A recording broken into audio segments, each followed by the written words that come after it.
Saudara, Otoritas Jasa Keuangan atau OJK menyebut akan meninjau ulang soal aturan rekening perbankan secara menyeluruh termasuk rekening pasif atau dormant.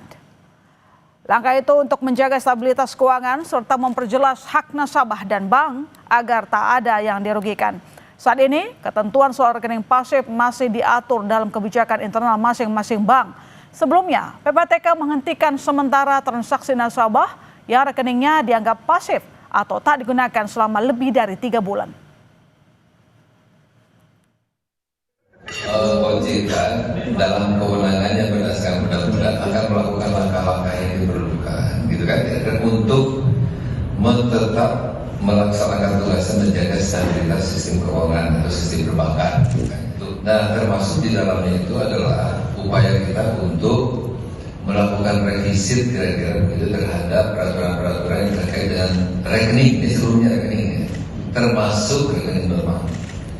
Nah, ini untuk tentu saja untuk memastikan bahwa hak bank dan hak nasabah itu kemudian semakin diperjelas kira-kira. Kebijakan Pusat Pelaporan dan Analisis Transaksi Keuangan atau PPATK memblokir rekening yang tidak aktif selama 3 bulan menuai kritik masyarakat. Sejumlah warga kesulitan karena tidak bisa menarik uang yang ada di rekeningnya.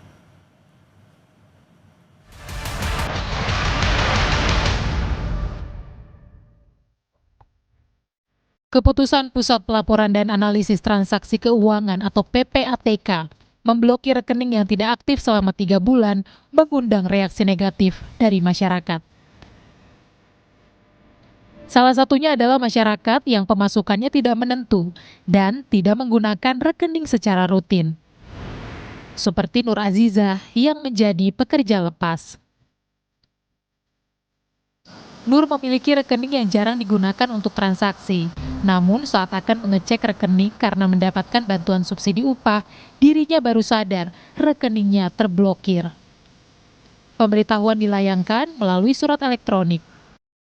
Jam 11:30 siang tuh saya dapat transferan BSU tahap 4. Nah, sorenya jam 5-an gitu malah dapat email dari akun nama banknya, lalu newsletter yang memberitahukan kalau rekening saya itu telah dilakukan penghentian sementara. Di email itu tuh di bawah surat pemberitahuan itu tuh bahkan disertakan form bisa klik di sini. Sebenarnya udah ya hampir 2 tahun lah, cuman kan keluar masuknya juga ya kalau ada job-joban aja sih. Selain Nur, warga lain Gofar, seorang pedagang juga terkena imbas pemblokiran kebijakan PPATK. Gofar bilang bisa menyetor uang ke rekeningnya tetapi tidak bisa mengambil uang dari tabungannya. Gofar menyebut rekening ini khusus digunakan untuk tabungan. Ya, bukan keblokir, bisa dibuka, cuma nggak bisa transaksi. Tapi kalau uang masuk itu bisa, Bang. Itu awal tahunnya bagaimana, Mas? Mindahin dana ke Brimo. Nah, pas mau ditransfer lagi, dikeluarin, itu nggak bisa. Mau tarik tunai, kalau store tunai bisa, cuma tarik tunainya nggak bisa. Itu untuk ATM sendiri biasanya digunakan untuk apa sih, Mas? Ya nabung lah gitu, buat kirim-kirim ke kampung. Tapi udah berapa lama Mas gak dipakai ATM? Kisaran 3 bulan, 2 bulanan gitu, Bang. Sebelumnya PPATK memblokir rekening bank yang menganggur selama 3 bulan. PPATK berdalih langkah tersebut untuk melindungi rekening masyarakat agar tidak disalahgunakan judi online atau tindak pidana lain. Belakangan PPATK akhirnya membuka lebih dari 28 juta rekening yang sebelumnya sempat diblokir. Tim Liputan Kompas TV.